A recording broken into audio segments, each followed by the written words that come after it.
Well, after a exciting come-from-behind victory on Wednesday evening, the Calgary Flames run it back with the same group on Thursday. Not much rest, not much sleep from last night. And it kind of looked like it as they fall to this Vancouver Canucks team in their home opener by a 5-1 final score. Ryan, Pike, Mike Gould with you on Afterburner. And Pike, a tough one. A tough one tonight, and they fall to 1-1 in the season. Well, they're called scheduled losses for a reason. The Flames played in the 8 o'clock time slot on Wednesday. They played a 8-round shootout. Won, got on a plane, got into Vancouver at 1:30. Didn't skate because of the back-to-back situation. Did their usual game day stuff, and beginning of the season when your body's just getting used to the rhythm of that kind of travel and that kind of getting crashed into by the Edmonton Oilers for basically 4 periods, 3.5 periods. I don't know how we're going to count those, but yeah, I mean, it's their schedule losses for a reason, and I'll give Vancouver credit. I mean, I thought the Flames were perfectly acceptable for the first half of this game, and then Vancouver just kept doing their thing. And I mean, as much as it probably pains a lot of people to hear about this, and probably some of our bosses will go, yeah, they are kind of good.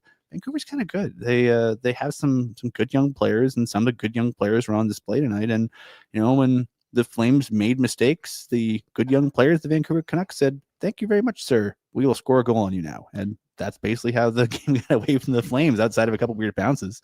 Lots to dig into tonight on this Thursday night. And of course, Afterburner is a presentation of Bet365. Whenever your bet, it is never ordinary at Bet365. Download the app and get in on the game. Use the code NATION at Bet365. And Pike, after a long game last night, a long game that had us here in the studio past midnight, the Flames winning that game 4-3 in a shootout. I think it might have been good money to say, ooh, they're going to be tired today. And I think after playing relatively well over the first, I would say, 30 minutes of regulation time tonight, the Flames really started to look tired, I would say, in the back half of this game, especially in the third period.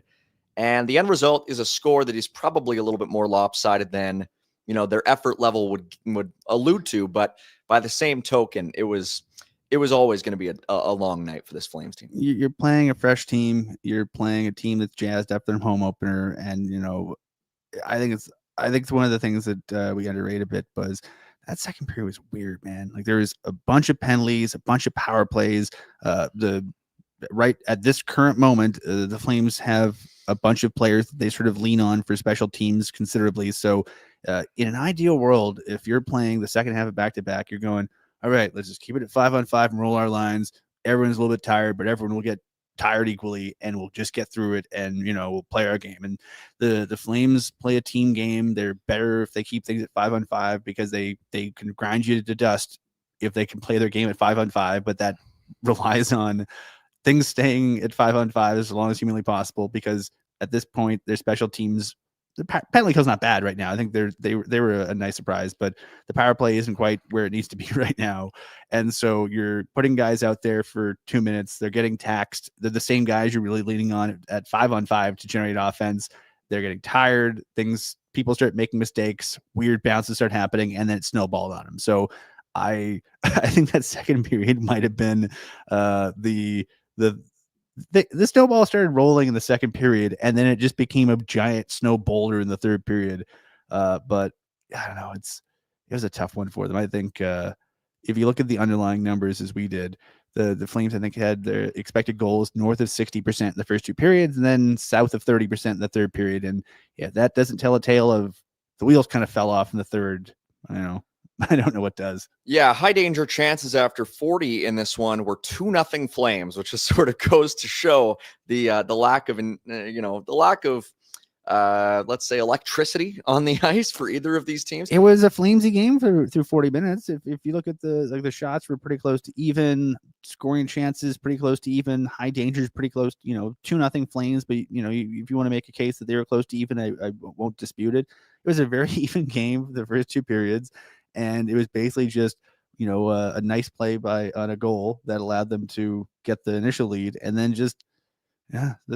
the Flames were not good in the third period. I mean, we will talk about what led to them being ungood, because there was sort of a crucial moment on a goal that sort of led to the little bit of chaos, and I think the team becoming a little bit discombobulated by not having someone they lean a lot on at 5-on-5. But yeah, I don't know. It's an 82 game season. They weren't going to go 82-0 with 82 dramatic third period comeback wins off of goals going in off people's butts or heads or shoulders or wherever the hell body parts are going to go in on. Sometimes you'll lose, and the second half of back-to-back against a team that hasn't played a game yet is as scheduled a loss there can be. Well, a bit of a tough night, but reminder to all you folks, there is a chance to make it better through the Afterburner Super Chat. Proceeds from our Super Chat go to the Youth Centers of Calgary. The Youth Centers of Calgary is a place where kids are welcomed and accepted as they are, a place where they can get a break from the chronic stress that is the reality for many of their lives. It can flourish through connection and fun. So send in those Super Chats, put the text up on the screen. We'll read them throughout the show. We had a number of them last night, Cammie and I did, so let's get some more of them here tonight.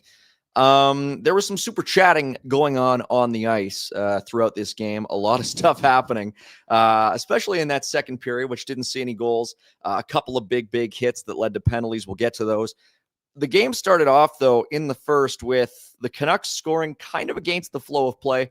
And it's a goal on Dustin Wolf that we haven't really seen a lot of. You know what it kind of remind me of? What's that? The Mangiapane goal on Wednesday. From last night, a rush play where you can't really quite get set, and he's not really sure. Like the guy's moving sort of away from the net as he shoots, so it's kind of hard for him to judge. I think maybe he lost the net a little bit too. Yeah, there were a couple of instances tonight where it just kind of looked like Wolf was a little out of position or just a little off his mark, which we're not accustomed to. He's a very strong positional goaltender.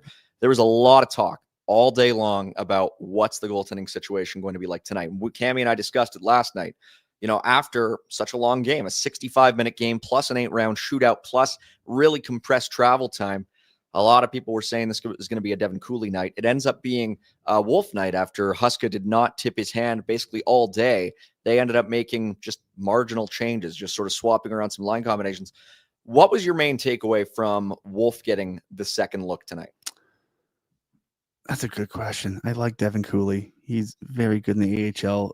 Based on the body work in the preseason, I kind of would have gone with Wolf too. But I also understand the idea of, oh man, it's so against the conventional wisdom because you got two goalies for a reason. And 3 games in 4 nights, not even 4 nights, like 3.5 days. That's a tough thing to ask your goalie to do. So I don't know. Yeah. But I mean, you got to use Cooley at some point. You do. Should we set up the first goal? Well, we kind of already did. No, should we show it? Well, I don't know. Do we have a Jack? Clip? I don't know if you have Jack? a clip. The Wolf, the Canucks first goal? Yeah. Kiefer. Yeah, I got it. Yeah. Let's see what broke down here on that. This is a weird play on a few levels. Yeah. Because they're making the rush in the Flames end, and I think the clip starts up after that. Yeah, it's just, it was Mackenzie Weegar who took the shot at one end. Yeah. And he missed the net by about 2 feet. Yeah. So Weegar pinches at one end. He tries to take a shot. It misses, bounces off the glass, and then goes the other way. And so O'Connor and Sherwood get going here. And you see poor Joel Hanley is the last guy back, and he's basically going, okay, am I covering the pass or am I covering the puck carrier? And at that point, he doesn't see over his shoulder yet that Kadri is in position to cover the pass. So then he goes, okay, do I go back over? I guess I'm going back over. And by that point, Sherwood just has way too much time and space to get a shot off. Kind of resemblant of Mangiapane being left all alone in the flame zone on Wednesday to get a clear shot off. Kind of a slightly different angle, different side, but that kind of a play where it's just like a lapse in the defensive zone coverage gives a guy a free pass to get a shot off. And, you know, if you're Dustin Wolf, you probably don't like that goal. I know Kelly Rudy on the broadcast, a noted goaltender, didn't love that goal. I'll defer to the goaltender on that one because, you know, I thought it was a good shot, but it can equally be a good shot and also a goal the goalie doesn't like. Yeah, it was a tough sequence, obviously, but by the same token, Sherwood's starting to gear up to take that shot way above the circles. Like that's you know it's coming. You know it's coming the entire time. That's tough. So in any event, 1-0 there, and you know the Flames had some good pressure in the first period. They had good looks. They had a power play late in the period where they could have tied the game. The second period ended up being a lot of jawing and a lot of activity on the ice that didn't lead to any production. What at a either weird end. period, man. A very weird period with two big hits that ended up sort of. Both involving someone named Elias Pettersson. Well, yeah, depends on how you pronounce it, but yes, that's right. As Mackenzie Weegar gives Elias Pettersson an absolute thumping. That is forward Pettersson. That's forward Pettersson. That's right. And Connor Zary being on the receiving end of a real heavy hit by Elias Pettersson, the defenseman. DPD, as they call him. That's right. And I mean, there was I forget who it was on social media who posted, that goes back to last year where Zary kind of had a bit of a cheap shot on Elias Pettersson. Oh yeah, I remember yeah. that. So there's a little bit of a back and forth there. But yeah, it was interesting to see them both be marked down to 2-minute penalties. And the Flames, I will say, Pike, their top power play unit, I thought today was a little static for my liking. They got some looks, but it was their top unit. I don't think was really all that threatening for the first 2.5 periods, I guess. And the elbow that Zary threw last March got him a 2-game suspension. That's right. I remember that. I'm like, what? Didn't he get suspended between his knee injuries? And the answer is yes. Yeah. I mean, the power play, right now, I know there's currently no Zane Parekh. We can talk about that later. There's also no Jonathan Huberdeau, and I know people go, oh, number 10.5. I hate that contract. He's a pretty good hockey player. I mean, we could debate just the merits of his contract. The cows come home. We're not the ones paying him, whatever. But he was really good last year, and he's always been, when a guy sets the single season assist record from the left wing, he's pretty good in the power play. And he, I think he led the team in power play goals last year. And you take away a guy that a lot of your power play movement goes through, and then you throw in, well, who's left? Well, here's Joel Farabee. Bless his heart. Joel Farabee tries really hard, doing his best on the first power play unit. He's usually on the second power play unit. Sometimes when the whole team is fully healthy, he's not even on the power play, but he's there. He's trying his best. But I just think you could say that about the whole power play. There's a lot of looks, a lot of movement, a lot of things you go, okay, I can kind of see this getting better at some point. The framework seemed like it there, but the execution is not there. And this is the kind of game where, especially how close it was in the first half, you go, ooh, if that power play is if it upgrades from they're trying to, it's now adequate, and you're probably getting a goal or two, right, having a different conversation. But that's kind of how the whole night went. It was as the power play went, I think that's sort of a representation of how the game went for the whole group, where there's a lot of decent things happening. You can sort of see, the structure and the framework and go, oh, okay, I can see what they're doing. But there's no one could bury anything for 98% of this game. And as a result, I mean, it got away from him very quickly in the third. Yeah, they obviously will talk about, the defensive alignments, the different pairings. There might be changes out of merit. There might be changes out of necessity for the next game. We'll get to that as we talk about the third period here, which started with a couple of goals by Philip Hedl, both on, kind of opportunities where the Canucks were defending a chance at one end, and then they went back the other way and sort of were able to snipe on Dustin Wolf. And, for all the questions that have been asked about the Canucks heading into this season, a lot has been made of their lack of a number 2 center. And, if Hedl is able to be that guy, it starts to look a lot, more solidified down the middle for them. And a couple of really nice plays. We can pull up some of them here, Jack. But, one of them, the second one was a really tough one where Matvei Gridin makes a fantastic pass out front to Matt Coronado. That's one that Coronado's just got to bury. I would say both of his goals were tough ones. Yeah. Here's the first one. Where it's right, of course. The first one is the one that results in Kevin Bahl's injury. He did not return for the final 17:06 of the third period after taking the initial shot up high. The rebound goes in past Dustin Wolf, and it's just... And the weirdest thing is, so you can sort of see, so Rasmus Andersson has his back to the play, and he sees his partner goes down, and he pulls his arm up saying, basically going to the ref, hey, call it down. Guy's hurt. Can you call for a whistle? The problem is, and you see Connor Zary has his hand up too going, every Flame immediately nearby him immediately knows, okay, something's not good. He's down. He's not getting up. We need to whistle this down.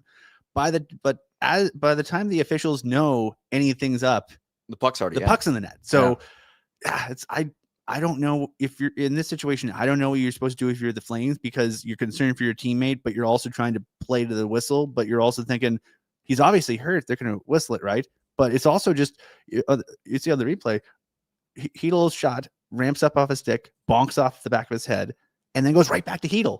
He doesn't need to do anything to get the puck back, and that's why there was basically no chance for that to be whistled down. I mean, I know the officials have the ability, they have the discretion to whistle down plays, as they see fit.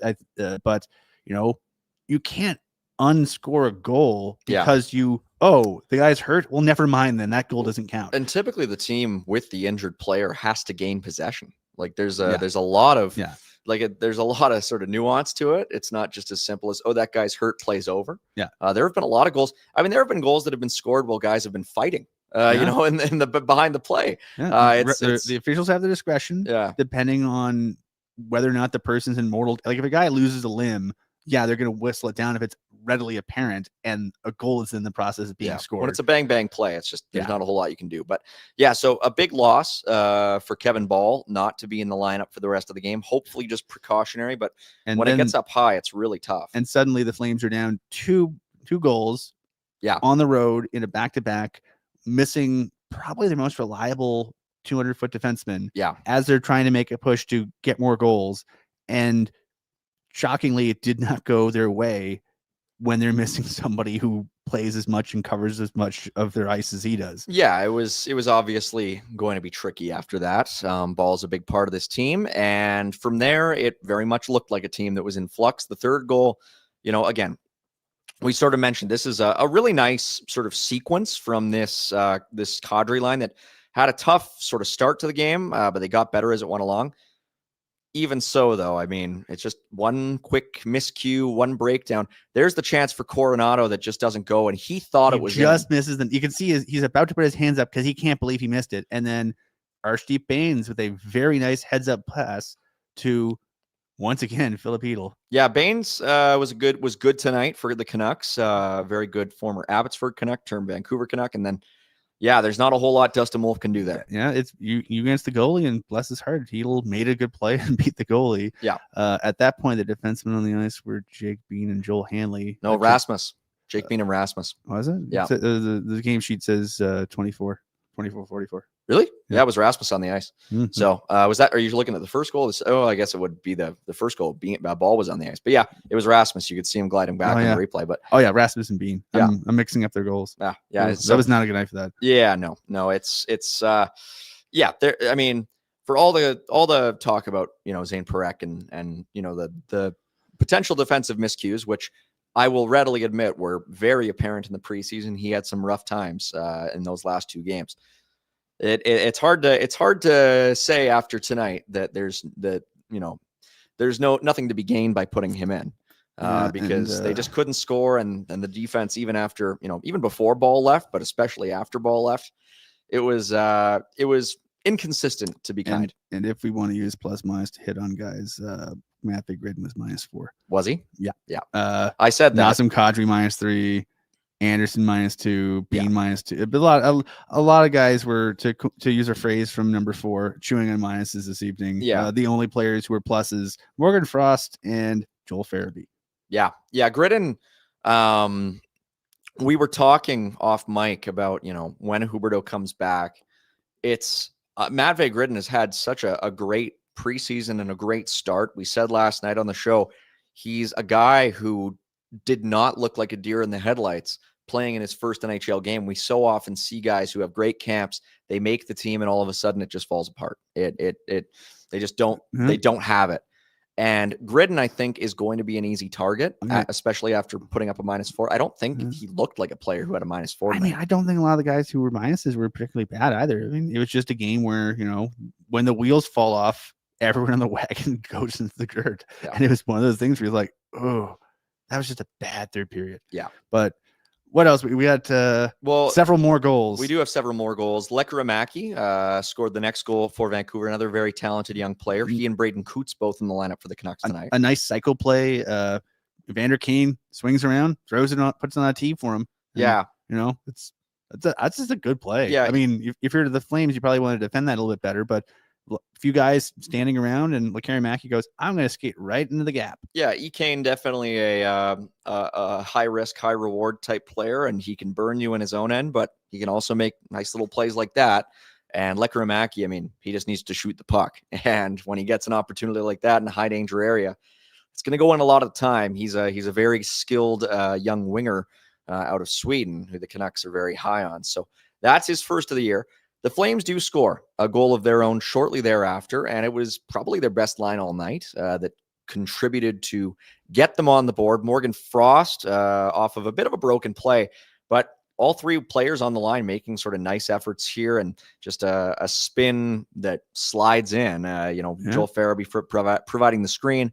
And it's Frost from Sharangovich and Farabee. And Sharangovich running interference here. I think this play partially happens because Sharangovich makes that little pass and just barges through the slot. Middle, yeah. And so if you're the defenders, are you going for the slot pass, or are you going for, you're not really sure where you're going to defend here, and it gives Frost just a little bit of breathing room there. Yeah, it's a line that makes a lot of sense on paper when you have two guys who can move the puck around like Frost and Sharangovich can, and then Farabee just sort of mucking around in the middle. I just think it makes sense because they all used to play in the Eastern Conference, so it's like, okay, yeah, here's three guys who all have stylistically some things in common, and yeah, might as well. It's three guys that, in the top 9, these are the guys who are left. They don't really have an identity to them the way Backlund's line does in terms of, this is the line that will shut you down. They don't really have an identity the way Kadri's line in terms of here's Kadri and the most, the guys who have the most going offensively at any given moment. And so this is sort of the whatever's left line. Yeah. And I thought for three guys that, they don't really have an identity as a unit yet, yeah, they're probably the best line they had all night. I'd keep them together for the game on Saturday. We'll see how it shakes out with, the guys who are coming back potentially from injuries. We'll see if they're ready for Saturday, but I thought they were the best trio tonight for sure. But just when you thought it was safe to go back in the water, Vancouver scored again. Yeah, that's the thing. It was Brock Besser late in this one. Kind of a tricky one. I think it rolled up off a stick high on Dustin Wolf. It was, tonight I had a buddy text me earlier saying, this is one of those nights where it doesn't really matter what happens. Everything that's sent high on Wolf goes in a little bit. And it just, you can't really fix it. You can't control it. It does look like it might have gone off of Joel the Hanley, stick blade I think, of, or Bahl, sorry. Bahl, yeah. You can see his body language. I think he's like, oh, no. I think that was me, you guys. Yeah. Let's just go to the plane. It was that at that point of the game, it's kind of like, okay, get me out of here. I'm curious to hear what you think, Pike. I mean, Wolf obviously not his finest night. I don't think you can pin all 5 goals against on him, but would you, if you were behind the bench, have given any thought to maybe saying, okay, Devin, let's take this home for the last 10 minutes? I think you take your cues from Wolf. I think at the TV timeout, you probably go, you want to hang, what do you want to do? Yeah. Because I don't know. It's also kind of unfair to Cooley. Just put him in first game as a Flame. So it's I sat through the 8-1 preseason loss, and that was sort of by design. 30 minutes of Ivan Prosvetov and 30 minutes. It ended up being like 28 something because of power plays of Devin Cooley, and it's basically poor Prosvetov. He couldn't stop anything, and none of it was the first 3 weren't really his fault. But imagine you're Devin Cooley, and these guys have just been shell shocked because of how bad the first half of the game went, and then you had Vancouver basically just sort of sleepwalking to the second half. It was kind of an unfair time to put anyone in the second half of the game, and this kind of was the third period. Kind of reminded me of how the first half of that game went, where you kind of almost don't want to throw a guy cold into that because it's kind of unfair. You want to give him, if you feel like you need to give him a clean slate to actually evaluate him as an NHL goaltender, which I think he's earned based on his body of work in the American League. I think you need to give him a clean slate and not, here's garbage time of the last 10 minutes of a game in Vancouver where everybody's just bagged and nothing's going right and bounces are going against us and Ball's hurt, so good luck trying to get somebody to poke check something out of your your net front area, and everyone in Vancouver feels like they're 9 feet tall, and everyone from Abbotsford's here, and they're going to score 19,000 goals. And the Canucks, everything, the Vancouver Canucks have solved all their ills in one night. Oh, by the way, you're in for the last 5 minutes. Good luck. Yeah, that doesn't seem like it'd be a good idea. But my guess is they probably take their cues from Wolf. If Wolf is like, no, I got to get the hell out of here, they probably pull him. Mm-hmm. But I think, historically, based on the body work we have from him, Huska does not like pulling guys if he doesn't have to. So That's right. Yeah, no, it's very true. And you look at we'll get to the road ahead here in a sec, but you do have a back-to-back opportunity again this coming week. My question for you though, Pike, is by the time the Flames get into Utah next Wednesday, is this something where they're, you think they're maybe actively looking to try and make, shore things up a little bit? Is it even why would they start doing that now?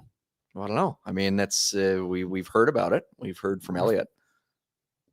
We heard from 32 Thoughts that he was surprised they didn't do something. No. Yesterday on the TV, I guess you weren't watching, but on the telecast yesterday, it was the Flames are actively looking to shore up their backup goaltending position. Oh, you should have sent me the clip. Then we could have put something on the website. I'm sorry. I'm sorry, Elliot, for misrepresenting what you said. My colleagues don't tell me things anymore. I think the big problem is I'm fired. For me, it's like twofold. I think okay, unless you move out an existing goalie, you have like poor Owen Say or Senny Sergayev, one or both of them at this point are going to have to spend significant time in Rapid City, which you're going to get shots and you're going to get reps, but the quality of the reps is questionable. You're going to have right now they have Ivan Prosvetov in the American League, trying to find his mojo again, so that he could potentially make a run at the NHL. And let's just say, like, when my big thing when people are like, oh, they should claim Michael DiPietro off of waivers, they should claim so and so off of waivers, they should claim Mike McKenna off waivers. I don't think he was available. I don't think he was available. But like they should claim anyone with a matching set of pads and a dream and a sparkle in their eye. They have so many goaltenders that you'd be basically your entire AHL tandem be guys that you didn't think were good enough for your NHL team, which is a weird vibe to have on your AHL team, especially when there's so many young guys there. And also, then you put both of the rookies in the ECHL, which is again, then neither of them really gets quality reps. You don't really want that at all. And it's also your goalie department. A year ago, went out and basically found Devin Cooley in the free agent market and said, "This is the guy." And the first half last year, he was the guy. He was fantastic.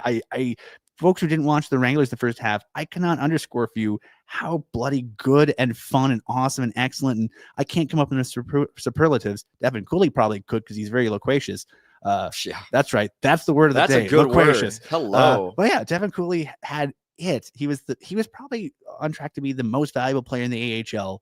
And then, he had the concussion. And then, when you come back from concussion, even if you're medically cleared, it takes you a while to feel like yourself again, unfortunately. Even if you're not a professional athlete, if you're trying to do basic stuff as a human being, coming after concussion, it sucks. And so he wasn't what he wanted to be. He wasn't what he wanted to be. Prosvetov, very good KHL goalie department this offseason went, if we're going to push Devin Cooley, this is the guy. Because either it's Prosvetov, who's so good in the KHL last year, or it's Cooley. And if Cooley gets it, means that Cooley would have been really good in the preseason. It's perfect. It's a foolproof plan. And it didn't work out. But I think if you bring in another goalie, aren't you basically telling your goalie department, the guys you brought us, nah. Well, we're going to go over here and see what's over here. Well, what if you say to the goalie department, who else do you like? I guess, but these were theoretically, were these the two best guys available that they liked? That Maybe. They could get? I don't know. Hey, it's probably still better than Stuart Skinner. You could fill a bunch of Olympic-sized swimming pools with what I don't know about what goes on behind the scenes in an organization. But I don't know. I just, between the numbers, I can't make it make sense for how the mechanics would work. I don't know any team that had 6 or 7 goalies on NHL contracts for a year. Well, yeah. I mean, I think we both said it before the game, but it does say a little bit about the Flames, the stock they have right now at this second. It could change, but the stock they have right now in Devin Cooley, that tonight wasn't his game. So we'll see. I would think it'll be Wolf. I would be shocked if it's not Wolf again on Saturday. I mean, they have a home opener to play, and he's their guy. And then I guess Cooley in Utah. I think it'd be Cooley in Utah. Because you're doing 3 and 3 for Wolf, but then you get 2 days off. Yeah. Then you're doing a split, and then they have 2 more days off. Yeah. Then you get Vegas. Okay, we'll get to the road ahead. But we'll see. We'll see if the Flames end up buying a new goaltender. Maybe they should give our buddy Derek Newman a call, because I don't think there's a maybe about it. Well, I think they really should, because if they're on the market for something, probably costs about maybe $1 million, maybe, somewhere in that ballpark. You can buy a goaltender for that amount, or you can probably buy a pretty nice house that Derek's selling for that amount with CIR Realty. Let Derek do the work for you. Email him at dnewman@cirrealty.ca or visit dereknewmangroup.com. Did you know that Derek is known for building strong relationships and lasting friendships with clients? I heard he does that with everybody. Yeah. Every time I run into him at one of the barn burner events, Yeah. he's much like Devin Cooley, a very loquacious gentleman. Yeah. Things you can say. Let's play a game. Things you can say about Devin Cooley and Derek Newman. He's fun, friendly, and easy to work with, and people genuinely love working with him. Great hair. Oh, absolutely. Lots of clients mentioned they are sad when their deal is wrapped up because they'll miss talking to Derek every day. So that's the thing. I don't know if you can necessarily say that about Devin Cooley, but you can definitely say that about Derek Newman. Go to Derek Newman, CIR Realty, dereknewmangroup.com. Pike, we are going to get to the road ahead here because there's so much going on over the next couple weeks. But there's also, a lot of downtime. There's a lot of time for the Flames to assess exactly what's happening. They have, tomorrow off. They play a game on Saturday, 2 more days off. Then they play 2 games in 2 nights, 2 more days off. It's going to be a bit of a stop and go start to the season for their road ahead. And of course, the road ahead is brought to you by the good folks up at Platinum Mitsubishi, 2720 Barlow Trail Northeast, family owned and operated by lifelong Calgarians. At Platinum, lease and finance rates on Outlanders and Outlander PHEV models start at 0%. You can get into the best back cars in the country with a standard 10-year powertrain warranty at Platinum Mitsubishi. Once again, that is 2720 Barlow Trail Northeast or Mitsu, MITSU.ca. Those Outlanders, they're nice and reliable. The Flames need to be similarly reliable over the next couple weeks because coming up on Saturday, a 2 p.m. Mountain start. Who came up with this time?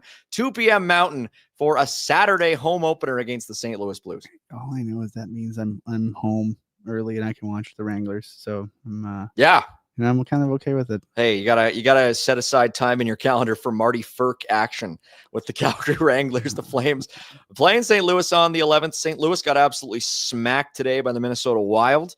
Their home opener was at 5 rip? It was 5-0 Minnesota over St. Louis. Jordan Bennington not having a very good night there at the Enterprise Center. 762 save percentage. I would imagine they'll probably go back to him on Saturday. After that, we mentioned 2 days off, Sunday, Monday for some recalibration. And then we have a back-to-back. And another back-to-back. So we'll see what happens there. I would have to imagine Dustin Wolf gets the start against the Vegas Golden Knights, who ended up winning tonight over the San Jose Sharks in overtime, a game that looked like they might lose, but they ended up coming back. Riley Smith with the OT winner. And then the following night, they're heading down to the Delta Center in Salt Lake City with its very, very, very steep upper bowl. It'll be the Mammoth looking to get back on track after falling 2-1 to Colorado tonight. So those are a couple of games midweek. I do really like those jerseys with that new logo. And unironically, Tusks Up is a very funny slogan to have for any sporting team. So, I mean, Utah, well done. That's the things that you can be doing to make your team endearing. You're doing them very nicely. Yeah, they're doing all right. And then 2 days off after that, and the Flames sort of stay in that region. They go to Vegas, so they're going to see a lot of the Knights over the next couple of weeks. A road game there, a Hockey Night in Canada game, 8 p.m. Mountain Time against the Golden Knights. It's not going to get very easy. Like you look the last 3 weeks of October here, Vegas. Those are 2 games against last year's Pacific Division champs.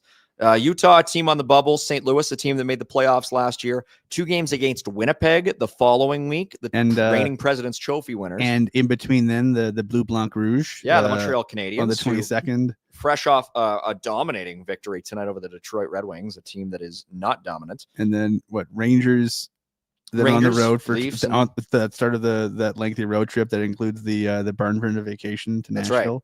Well, and I'm going to put in a very selfish plug for myself. I go to dailyfaceoff.com. I'm back writing columns there every week, every Thursday this season, and I have a new one out today. Everything is on the line for the new look New York Rangers in the 2025-26 season. So that's a game to circle on the calendar because that Rangers team, I have no idea what to expect, but they beat the Buffalo Sabres by a 4-0 score here today. That sums up the road ahead for Platinum Mitsubishi. Once again, 10-year warranty, 2720 Barlow Trail Northeast. Pike, where do you go? If you're not at the Saddle Dome writing for FlamesNation.ca, one of the numerous columns, the countless columns. How many bylines do you think you have at Flames Nation? I don't want to think about it. Yeah, somewhere in the vicinity of 12,000. You just remind me of the work I have to do. Yeah. He'll be up until 3 a.m. tonight. I know, Pike. If you're allowed to be. But if you're not at the Dome, is there any better place to be than the Unicorn on 8th Avenue Southwest, 4th Street Southwest, 2 locations. It's Calgary's Super Pub, the sports cantina for all things sports, hockey, football, soccer, UFC. We were down there earlier this week. It was wonderful, the one on 4th Street. It's one of the only, official pubs of the Flames. And not only that, it's one of the only ones that is in walking distance from the Saddle Dome itself. You can go there, and if you go to the Unicorn before a game, there's a chance you might get tapped on the back by one of the nice folks who works there and saying, after you're done here, you want to go to the game? Yeah, if you're hanging out pre-gaming with a jersey on, someone might come up and they might give you some tickets. Get out of here. Go to the game. Go to the game. It's like when they upgrade you at the Saddle Dome, they send you down to the lower bowl. The Unicorn will do that. They'll upgrade you from the bar seat to the Saddle Dome seats. It's perfect. Head to 223 8th Avenue Southwest or 1919 4th Street Southwest to take in any Flames games or baseball games, perhaps. Clever little segue there. We're going to get into our Bet365 bet of the day because there's a lot going on, not just in the hockey world, but in the baseball world. Pike, this is kind of the best time of year for sports because hockey's starting. Fire hose, man. Yeah, hockey's starting. Baseball's just ending. And, of course, the Blue Jays are still active. They're still in it. They're in the thick of things. Football is still, very much underway. Basketball, if you care about that, is getting underway. But we got to talk about our Bet365 bet of the day because I can just hear our friends at Raptors Republic being like, tell him to shut up. You know what? Raptors Republic, we love you guys. Is Jeremy Lin still on the Raptors?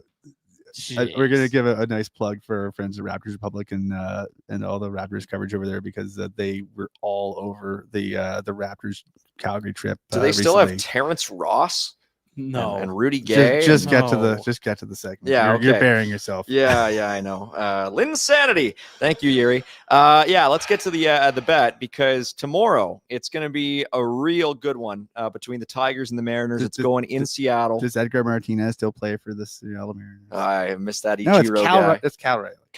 Cal Raleigh. I love that clip from, I think it was game 4 where the Mariners the Raleigh hit that home run to the guy who said dump 61 right here, and he did. He hit it right to him, and then he takes off the shirt and he has a new one that says dump 62 right here because Cal Raleigh, if you didn't know, hit 60 home runs this season. It's going to be a good one. This one faces the Jays in the ALCS. First time in the ALCS in 9 years. On behalf of everyone who cheers for the Blue Jays, I hope this game goes 21 innings. I hope they run out of pitchers. I hope they have position players having to throw pitchers and stuff. I hope this game just lasts a million kabillion years. I had a great time last night because the Flames were about to get started. I'm down the street watching the game, and the Blue Jays obviously just finishing up. What a perfect segue, getting from the ninth inning in New York in the Bronx to watching the Flames and the Oilers. Doesn't get any better than this. It's the first week of October. So who do you like in Detroit, Seattle? I think it'll be Seattle. I think Seattle is fun. And it'll be a nice sort of throwback to a few years ago where the Jays blew that 8-1 lead. Hopefully they can get some comeuppance for that. The Jays have everything they need. I think it's been so much fun. It reminds me of that Raptors run from 6 years ago where every game it's somebody new. They have the star, obviously. They have Guerrero, who's been doing it all. But beyond that, it's been, a little bit of everything from everyone. Nathan Lucas and Miles Straw, of all people, playing just a huge role in yesterday's win. It's, and it's so much fun that we get to have this Afterburner show where we talk about the Flames, obviously, but they just lost 5-1. Now we get a chance to talk about the Blue Jays having a playoff run. I mean, it just doesn't get any better than that. So And, that website again is raptorsrepublic.com. that's right. For those of you who RaptorsRepublic.com. want to know more about the Raptors, and there's some very fine people doing a hell of a lot of good work there. And again, they were all over their trip to Calgary. So if you want to catch up, That on was super cool. That was super cool how the Raptors had their training camp in Calgary. That's Yeah. awesome. And then I think they went to Vancouver and did some other stuff. Yeah. Yeah, they were here first. So Yeah. Scotty Barnes, raptorsrepublic.com. got to have it. There you go. Yeah, there we go. That's a good plug, Pike. That's a very good plug. That's what we need. Yeah, That's, you're gonna ruin the plug by talking about how good the plug was. Yeah. So yeah, for Bet365, That's right. Do you have a preferred? So you're thinking Seattle? I think it'll be Seattle.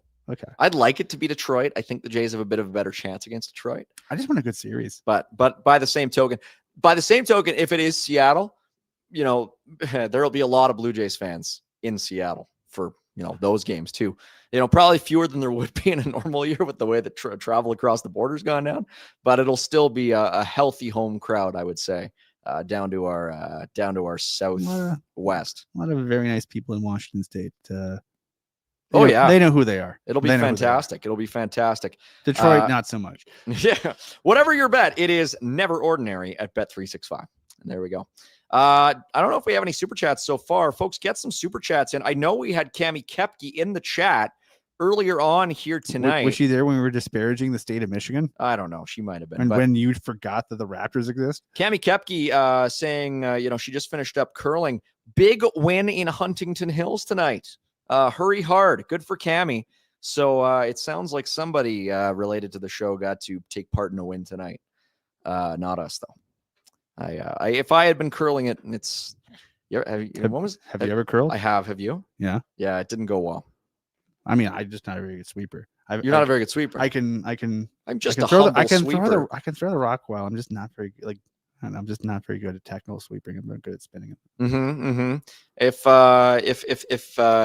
Ohtani, if the Jays end up playing the Dodgers at some point in this postseason, is Ohtani going to end up taking a private jet to Toronto? No. He'll take the team jet. Mm. Also, I hate the name the Los Angeles Dodgers. So let's Why? get nerdy here, folks. So originally, the name of the team, they're the Brooklyn Dodgers, and they were so named. They played at Ebbets Field in Brooklyn, New York, and there was trolley tracks in front of the baseball stadium. And so in order to get there, you had to dodge the trolleys. And so their fans were called the Trolley Dodgers. The name of the team referred to the fans, and then they took it and transposed and said the team is also the Dodgers because they also had the trolleys on the way in. And then they moved to Los Angeles. That by the time they moved to Los Angeles, they didn't have anything to dodge except for terrible traffic. Now, Pike, you realize that you are on a show that's about the Calgary Flames, a team that is named after a Revolutionary War event in Atlanta. The Civil War event in Atlanta. They kept the name because Calgary also had a great fire. Sure, they had a great fire. Every 2/3 of all the wooden structures in downtown Calgary were burnt to the ground. It's why we have sandstone. You could either build buildings a certain space apart, or you can make them out of sandstone. And because the land was so expensive, they said, screw it, we're making everything out of sandstone. So yeah, they kept the name because it was a cool color palette. Cool name. Don't get me wrong. It won the balloting in 80, but also because they were like, hey, we had a great fire too. Cool, we're doing it. We're both wrong. The Great Fire was in 1917. The Calgary Great Fire. No, Great Atlanta Fire. The Atlanta Flames refers to the storming of Atlanta, siege of Atlanta by General Sherman during the Civil War. They burnt the city in order to force the troops to leave. Oh, the battle. Okay, well, that's what they named the Atlanta Flames after. There's a Great Atlanta Fire in 1917. The South has fires all the time. It's like they can't stop burning stuff down there. I'm sorry, the South. We love you. I'm stupid. Actually, Georgia, have you ever been to Atlanta? I haven't. My sister went. She went to the CNN building. I heard the aquarium in Atlanta is just beautiful. I need to get down there. Yeah, and Abdul the Butcher used to have lots of Coca-Cola down there. They got the whole Lost City of Atlanta. The Lost City of Atlanta. It's a Futurama reference. Okay. Jesus, I'm totally off the mark. Hail tonight. Atlanta. Let's see what people are saying in the chat tonight. People are commenting on my Zellers hoodie. Positively or negatively? I think there's been a little bit of both. Zellers. Is it more popular than your M&M shirt? Yeah, people didn't like that one. Zellers coming back on October 30th in Edmonton. There's a new Zellers location going in one of their malls up there to replace the Bay. Hopefully they do that down here. But no one will be there because they'll be watching the Calgary Flames game against the Ottawa Senators. No. No. Pike, if Kevin Bahl is injured for any length of time, what do you think? Jan Kuznetsov time? Here's the big problem. Now I'd put this in also do I think Huberdeau and or Pospisil might be an option? A, I don't know how healthy they are. B, they're not. I don't think they're practicing on Friday because I think my understanding is they're flying back on Friday, and then there's no morning skate on Saturday because it's a 2:00 game. So you're literally throwing whoever's going in, if anyone's going in, with no warm up skate. You're basically going, all right, here's your stick, here's your skates, good luck. And I don't know. I think that could be a challenge. Even honestly, Parekh and Miramonov have been practicing with the team perpetually for the last month and a half since the beginning of camp. Even then, being like, okay, well, we might be short of left defenseman. We'll see what happens with that. I guess maybe you put Bahl on the left because you got no other options. But then we're talking about top 10 or top 4 Jake Bean. Well, leading on to that, they got to play Zane on Saturday, right? I don't know, man. They got it. I would. I would. I mean, I think you're leaving so much on the table, but it's tough. I mean, now here's another question. Here's another question from me. And there's some folks. There's some folks in the chat who are KQ actually just asked a good one.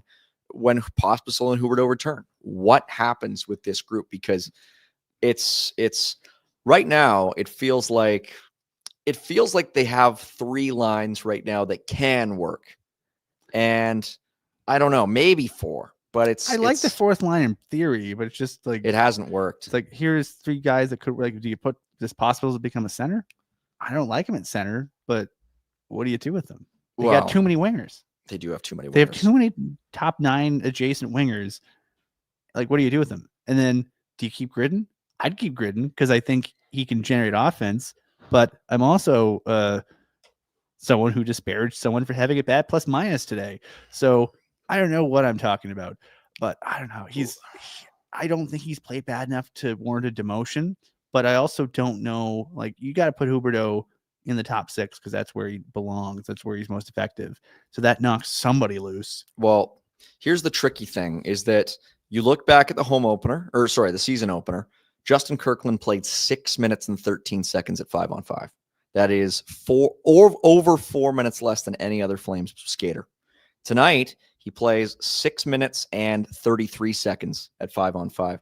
Again, that's there's a lot of special teams though, but that's over 2 minutes less than any Flames skater, any other Flames skater. They shortened the bench in the 3rd period, so I kind of understand what that's going on. But the point stands. He hasn't played a lot.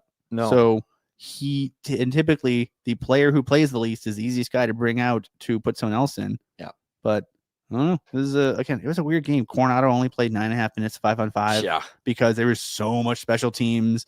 Zari, who a bunch of guys that play special teams only played like 10 minutes of 5-on-5 because of how much special teams there were. So, it was a tough game. It was a tough game. Yuri saying in the chat, I like this. Need to keep Gridin because for every -4 he has, he will have a 6 snipe that looks effortless in a future game. Yeah. I mean, it's true. I don't think they're in a position to be choosy about who's scoring goals for them. If a 19-year-old guy is going to give them a weird fluky goal that some people think shouldn't have counted as a real goal because Mike Gould was disparaging the quality of such goals they've off air. 2 games they've scored 4 goals. Yeah, and how many of them were like pretty legit? Like, ooh, that's a. Let's go goal by goal. The first goal is a spinorama off a skate. Yeah. Crazy. I don't know. Guy trying to make a play, and it turns out okay, but it's obviously not how he should have. Second goal was scored with a high stick, but that they counted. Third goal is... I'm going to defer to the situation. Fine. Third goal is Stuart Skinner putting the puck in his own net, and the fourth goal is Morgan Frost kind of just throwing it at the net, and it goes in. Two their goals. Like, hey, this is, again... I don't think this is a team that, as constructed, is going to be like, oh, God, guys are going to be going end to end, bar down, Sally kind of goals. This is a team that has to score greasy, ugly, borderline offensive goals in order to win games the way they need to win games. And so, I mean, power play would help with that. But, I'll give the kid give Gridin a ton of credit. He is a finesse player, and he finessed his way into a greasy goal because he was trying to create stuff all like the first half of the game. He was their best player. He led the team in shots and I believe scoring chances in that game. And he was just trying stuff all game. And one of them happened to go in off somebody's foot and it sparked a comeback. If he doesn't try stuff, if he's not there being like, he's 19, he doesn't know any better. The league hasn't, bred the wildness out of him yet. So he's just trying stuff. And him trying stuff is the reason why they probably got 2 points out of the last game, because without him just trying stuff and being crazy, I think that's a much more boring one-sided game in the outcome. Yep. And, tonight they just didn't have the gas tank to try stuff. We should mention tomorrow night, the Calgary Wranglers open their 2025-26 season in Colorado against the Eagles. Should be a fun one. They also play on Saturday, same time. Those games will be on Flow Hockey. And okay, guys, we'll out with you. Everybody lean in quiet. We're not sponsored by Flow. Flow, if you want to sponsor us, feel free. We would love you. I'm objectively a fan of the product. They do good stuff. For Flow, it's a subscription-based site. We're sorry. We know, everyone's making decisions with their money. We're not going to judge if you don't subscribe. If you do subscribe, you get the Wranglers all season, every game. You also get the USHL, so you can see Maceo Phillips, and a whole slew of nice draft-eligible players. You also get the OHL, so you can watch every single game that Jacob Tagley plays all year, and he plays very well, and he has many points already. He's worth going out of your way to watch. And then they also carry the Q. The Flames do not have any prospects in the queue, but if you want to impress your buddies by watching a couple of games here and there, and name drop some draft eligible players in the spring. Who's that guy who had a crazy 16-year-old year last year? There's a few of them. Yeah. But anyway, there's a you got to make decisions with your money. No one's going to judge you for how you spend your money. But if you have some leisure spending that you're willing to put towards a hockey product, if you're subscribing to Flow to watch the Wranglers anyway, there's a lot of other stuff on there that's worth watching. So that is our cheap plug for a group that is not yet sponsoring us. Wink, wink. Mm-hmm. But yeah, it's just a good product. And Steiner. and our dear friends, I believe Sandra Persina does the call for all those games. And yes, Sandra is just a wonderful human being who I've known for many, many years. So you should watch the games and or listen to the games and or support the Wranglers, because they're going to be really fun this year. I'm not going to begrudge anybody for subscribing to Flow. I've been on Flow. I'm happy to spread the wealth around. When cool stuff is happening, we feel the responsibility to tell you about it. Keep an eye out on this Flames Nation YouTube channel, because I'm sure at some point later this month, to recap the first few efforts in the American League this season, we'll probably be bringing back more episodes of the Back Burner, I would imagine, to talk about things happening in the lower levels of the Flames development system. So keep an eye out for that. People are dying for Jan Medvedko updates. People want to hear about it. They want to hear about Jan Matvico, Ethan Wittenbach, and of course, Jacob Leander. You see that pass Wittenbach made in his first game? It was nice. Oh, God. Yeah. Again, a guy that doesn't know yet, why are you trying crazy stuff the first game, kid? Because he can. That's why. Yeah. And ended up being a very nice goal. Yeah. All right. Well, I think we've exhausted pretty much everything in the chat. Yuri saying Backburner is a great name for the Prospects show. Thank you. It was my idea. Shout out to our friends at Calgary Puck, because for letting us use that. Yeah. The Backburner is the name of their Prospects sub folder thing. And it's just such a good name. It's a great name. Yeah, there's some lovely people over there. Darcy and the boys do a nice job around that place. So I think that pretty much wraps it up. Excited to be back on the show on Saturday for that game, and we're welcoming a new member of the Afterburner team, our buddy Bobby Germany. I've heard. I gave him. Did I give him a big hug the other day? You probably did. I hug everybody. Bobby Germany is going to be on with me and Robert Munich on Saturday's edition of the Afterburner show. Maybe it'll be a win. Maybe it'll be a loss. We don't know, but we'll be there. It'll be an early evening. So it'll be a show. You can, when you get back to the game or get back from you're watching the game, you can have an early dinner, watch a recap with Mike and Bobby Germany, and then you can go out and enjoy a Saturday night. I won't have to sleep on the couch when I get home. It'll be You still might be able. You still might I have to. I still don't might know. have to. It'll still be. I won't be getting home at 12:30 in the morning. So anyway, we'll be back on Saturday. Me and Bobby Germany. Our thanks go out to our friends at Bet365 and Derek Newman and the Youth Centers of Calgary and Platinum Mitsubishi and the Unicorn, of course. For our buddy Jack in the back and Pike to my right. My name is Mike Gould. Thanking you again for tuning in to tonight's episode of Flames Nation's Afterburner.